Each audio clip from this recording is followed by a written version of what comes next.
I'd really started a consulting. So it's been business. Consulting ever since that. So ever since sort of 71, 72? Yeah, would have been about 72. Yeah. So in fact, I've only ever had one real job. So that was with the with the Chilean government. And when in that job, you had a group of people you were working with, right? And yeah. Any of that group still around and about the traps? Well, I mean that's when I first met Pancho Camus, Yep. Nicholas Sarich as well, and several other people. The guy that I worked most closely with, Harry Neumann, very tragically died soon after I went back to London for the postdoctoral fellowship. And was Cocho Podosis in the survey at that time?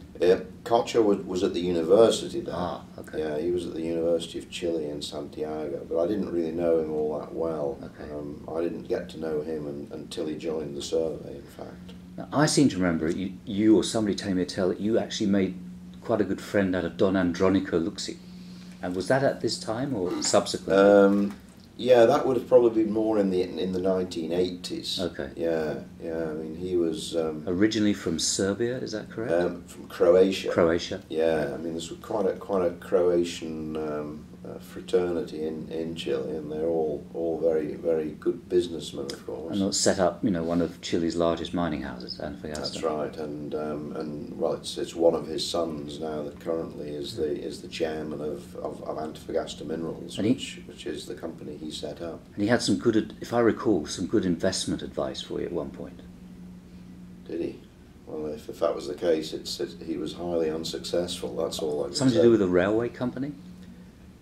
Well, I mean, part of the minerals company, even today, is the Chile Argentina and Chile Bolivia railroads. They're part of the parcel. Okay. Yeah. So, and the couple of times that I went to the field with Don Andronico, he held these properties. Really, his mining properties were almost like his daughters. He wouldn't have no thought of sharing them with anybody else. It was only, and that's what they've currently capitalised on, because these properties have been held for decades because of Don Andronico's style, really. But when we visited these prospects, we used to get this luxury rail car, which would be parked off on a little siding. They would they would lay a couple of extra rails for the rail car to be parked. And there'd be a gourmet chef on board, and we would sleep in the rail car and eat in the dining car. It was excellent. All right, so we move. Move on then into the consulting career, and obviously that brought you back to the Andes fairly frequently. Yeah, quite a lot. Yeah. And this is then where you began to develop the ideas about uplift, etc. No. I think those came quite a lot later. Okay. I mean, a lot of what came out of the porphyry copper work in Chile was an appreciation of alteration zoning in porphyry coppers.